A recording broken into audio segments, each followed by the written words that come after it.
1 Thessaloniciens chapitre 5. Pour ce qui est des temps et des moments, vous n'avez pas besoin, frères, qu'on vous en écrive. Car vous savez bien vous-même que le jour du Seigneur viendra comme un voleur dans la nuit. Quand les hommes diront paix et sûreté, alors une ruine soudaine les surprendra comme les douleurs de l'enfantement surprennent la femme enceinte, et ils n'échapperont point. Mais vous, frères, vous n'êtes pas dans les ténèbres pour que ce jour vous surprenne comme un voleur. Vous êtes tous des enfants de la lumière et des enfants du jour. Nous ne sommes point de la nuit ni des ténèbres. Ne dormons donc point comme les autres, mais veillons et soyons sobres. Car ceux qui dorment, dorment la nuit, et ceux qui s'enivrent la nuit. Mais nous, qui sommes du jour, soyons sobres, ayant revêtu la cuirasse de la foi et de la charité, et ayant pour casque l'espérance du salut.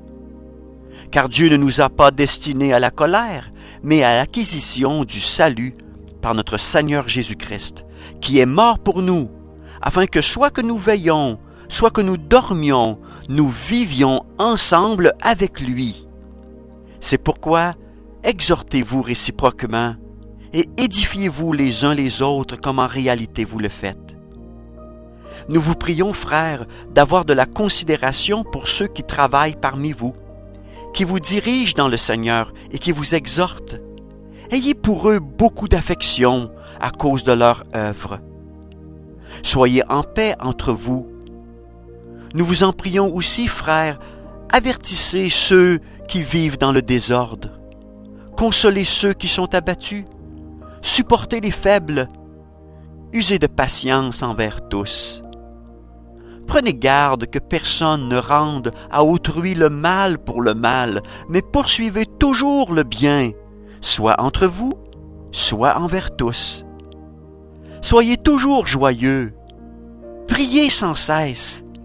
Rendez grâce en toutes choses, car c'est à votre égard la volonté de Dieu en Jésus-Christ. N'éteignez pas l'esprit. Ne méprisez pas les prophéties, mais examinez toutes choses. Retenez ce qui est bon. Abstenez-vous de toute espèce de mal.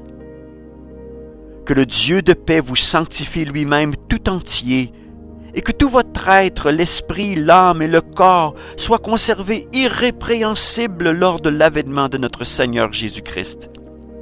Celui qui vous a appelé est fidèle, et c'est lui qui le fera. Frères, priez pour nous. Saluez tous les frères par un saint baiser. Je vous en conjure par le Seigneur que cette lettre soit lue à tous les frères. Que la grâce de notre Seigneur Jésus-Christ soit avec vous.